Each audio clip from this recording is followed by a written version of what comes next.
Reboots, love them or hate them, are a necessary evil in this industry. When they're good, it's a beautiful feeling. You capture the essence of a series beloved, wrapped up in pretty new visuals and modern game pleasantries. Or sometimes, take a risk and go down an entirely new path, which has a far larger risk-reward factor. There, of course, is an opposite end to this. More often than not, a reboot can dig an even deeper hole for a series half a foot deep in the grave. Misunderstandings of what made the origins special. Mishandlement of studios fed by publishers who taint the waters of creativity with greed, and sometimes just straight up incompetence. Grid 2019 is a title that I steadfastly label into the latter. After slipping further and further away from the vision which made the original race driver Grid so beloved, Grid was supposed to be a proper return to form, after the other return to form. The crux of Grid 2019's issues all comes down to a deeply rooted misunderstanding of what it needed to be. With all of the feedback from Autosport destined to improve the next iteration, you'd assume that would be taken in stride, and yet that couldn't be further from the truth. With many of Autosport's missteps returning in full force, and some arguably even deeper. Is Grid a terrible racing game? Not at all. But what it is a terrible reboot. And in this video, I want to peel back and dive into just why that is. So welcome to my critique of Grid 2019. Let's start things off by sticking to the surface level for now, and then diving slowly deeper into the deeper rooted pieces of Grid 2019. From the offset, I actually wasn't that put off by the game. The opening minutes do a pretty fair job at introducing you to the new tone and style of the game, especially with the intro cinematic, full of grit, contact, and special effects, clearly dramatizing the act of motorsport. That's all very much in check with the Grid philosophy. It's also a great touch and throwback to the original game by having your first time on track directly mirror in the same car and track combo that was shown in that intro. But, as well as it starts off, you'll notice some pretty heavy tonal dissonance through gameplay. Firstly, while the track around you looks and feels great, you'll notice shortly that the AI severely lacks the more free-spirited and pseudo-chaotic tone of its early entries. Cody's famous Formula 1 game, train-like car AI pathing, means that you'll be hard-pressed to take your eyes away from the very single-file line in which they're driving. It's not just that though, as with the visuals. I started to get the inkling feeling that while the game does look good, it felt as if the art direction was forcing itself and trying just a little too hard to seem gritty and grungy,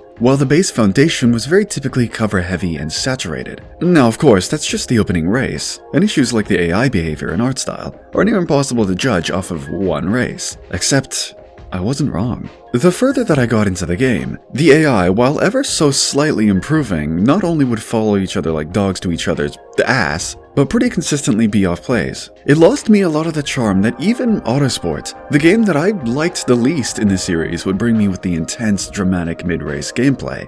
What it feels like to play Grid is a facade of brutality, of aggression, and playfulness, brushed over some of the most cookie-cutter race gameplay I felt in quite a while. I don't say this as an insult to Grid. It's not as if this is necessarily bad, but for a Grid game, a game with an introduction and thesis such as this, it's poorly ill-fitted and the only Grid that I've reviewed so far to do so. Now next on my primary first impressions fault with Grid are the visuals. The game doesn't look ugly, I'll give it that. Car models are a dramatic step up from its predecessors. Track surfaces and the general tone are, for the most part, pretty good.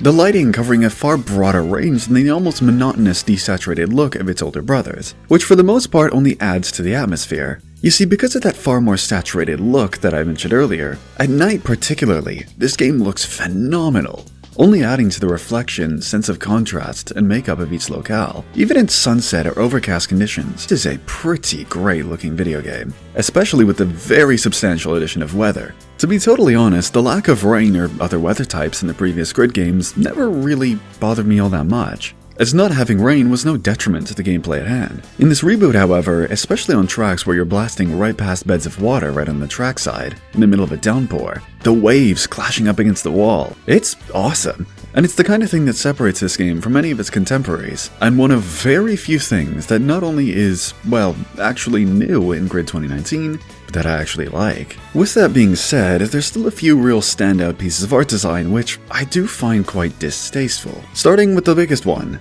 broad daylight scenarios. This game prides itself so strongly on its resplendence, and yet when the sun is beaming down on track, it washes away all of it, leaving what remains a blurry, overbloomy mess.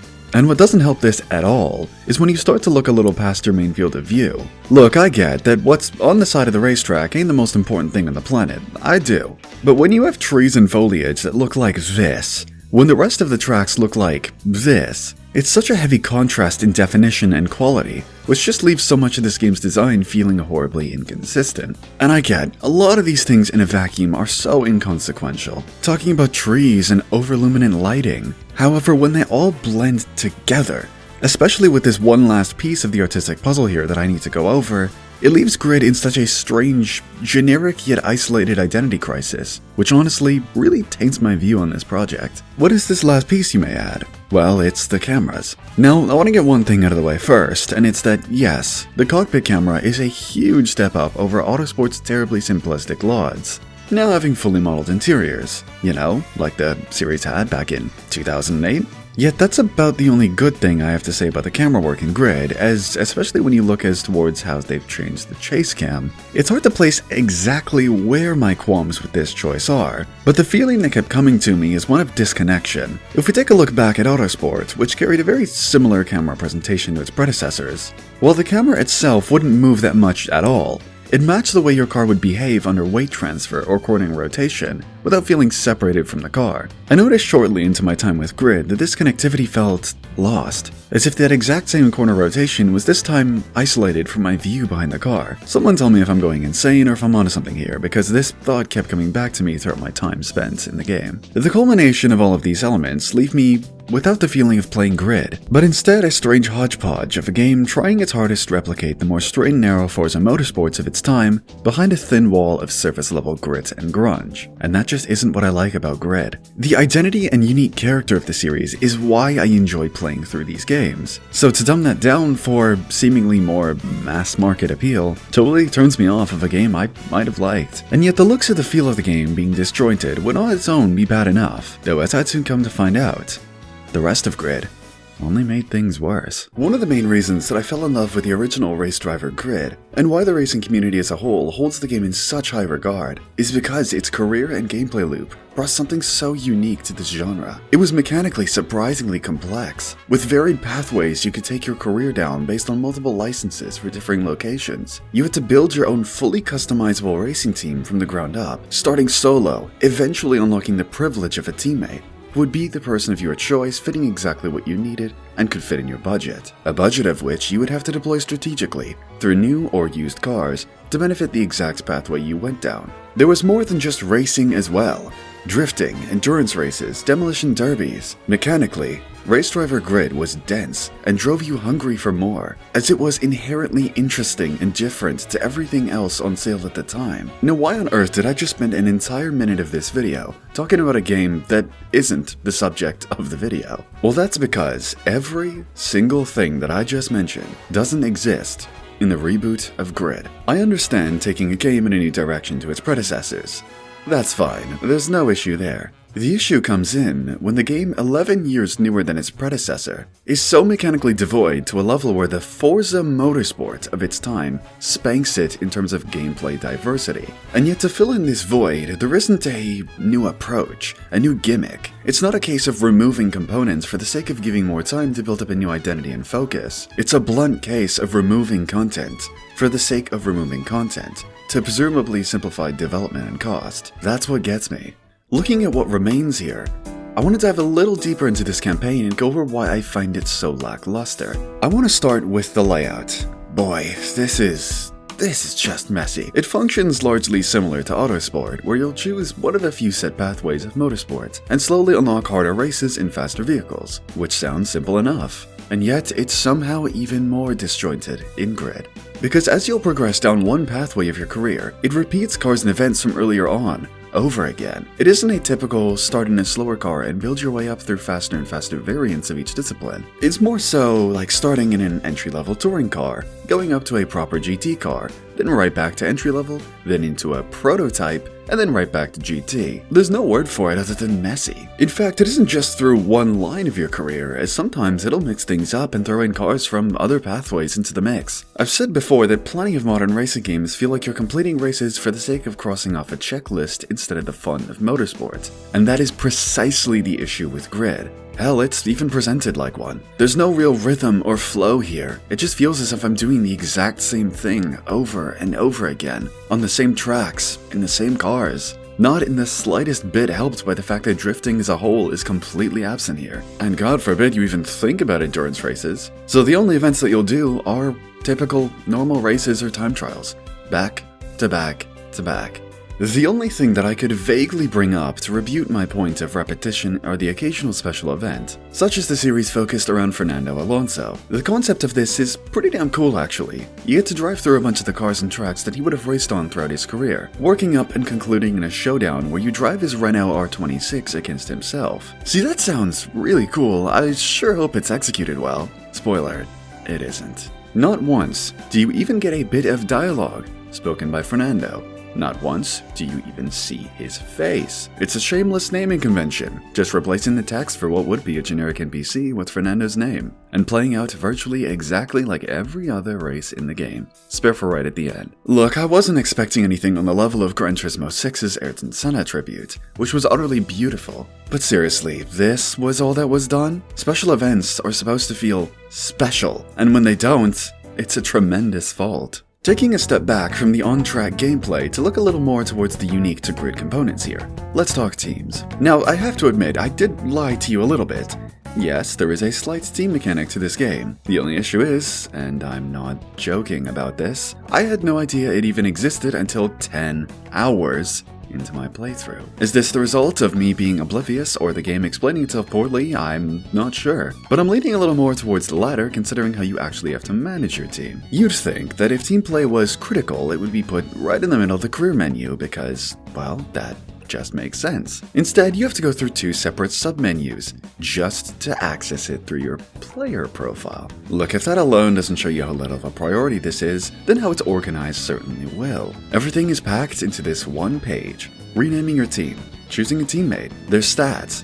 It feels rushed and lazy. I'm not going to start rambling about menu designs as I've done so plenty in the previous grid menus, but this cramped submenu field look just isn't it? Back on the racetrack, team gameplay functions pretty similar to that of Autosport. If you ever need to adjust your teammate, it's made a little more complex than the already pretty perfect style that Autosport pioneered, with the 5 stages of teammate behavior. Instead, they've gone ahead and reinvented the wheel using the entire D-pad for something? Look, I've tried to wrap my head around this throughout my time in the game, and it honestly does seem like the AI for the most part ignores your requests, or has a change in pace so inconsequential that you wonder why they even bothered to change it in the first place. Something that they changed, I thought, was the addition of the Nemesis system. It's a cool idea. You may contact in a race multiple times or cut a driver off enough and they'll dramatically rev up their aggro and do everything in their power to overtake you, no matter how violent they have to be in order to do so. Super neat idea. Very occasionally I had it working and could really feel it, but that was a rare minority. The amount of times I've had the Nemesis warning pop up and then, well, nothing really changed once I got into first already vastly outnumbered the minuscule occasion where it added to the race experience. To wrap up on the campaign in Grid and why it feels so underdeveloped and rushed, let's talk story and motive. Look, I don't play Grid for an invoking narrative, but I at least want some sort of drive to push me through the campaign. A solid motivation that I want to obtain by finishing the game. You know what that is in Grid? Well, I don't. Gun to my head right now, I couldn't name you what it is I'm working towards other than when I take a look at the menus and see the amount of showcases that I need to unlock the Grid series. The money given to me feels superfluous, as whenever I wanted to buy a new car, I never once had to work for it. Just so happened to have earned enough to get it. My progress as a whole wasn't very measurable due to the fact that you're constantly changing classes of vehicle, and all of this killed motivation for me. Grid's career is my least favorite in the series. Autosport may have a heavier sin with the duplicate races conundrum, but the moment-to-moment gameplay steadfastly gives it prowess over this reboot. Grid is messy, painfully rushed, but most importantly, it doesn't feel very much like a Grid game, and that's exactly where I want to move with my final thoughts. I came into this review with an open mind. I really did. Everything that I saw and heard was put to the side to really give this game a shot. And as I said earlier, for the opening hour or so, I did have a pretty good time with Grid. The physics, while certainly odd and not my favorite, were fine enough to push through. The opening track venues are beautiful. Some of the special events are very atmospheric. The cars look and sound pretty great, but that's just not enough. I play Grid for what I can't get in Forza Motorsport or Gran Turismo. The scrappy underdog who may not be able to match those games in content, but can outweigh them by the bucket load in character, in personable mechanics that set Grid apart. So when that character is diluted, when the game screams of mass market appeal and chasing the Forza crowd, it more than rubs me the wrong way. The groundwork here is salvageable, and it does more than anything make me curious to try Legends, to both conclude my Grid review series and see the confluence of choices which led Grid into the modern day. But one thing's for sure, while Grid 2019 may not be a terrible racing game, it is undoubtedly a terrible reboot.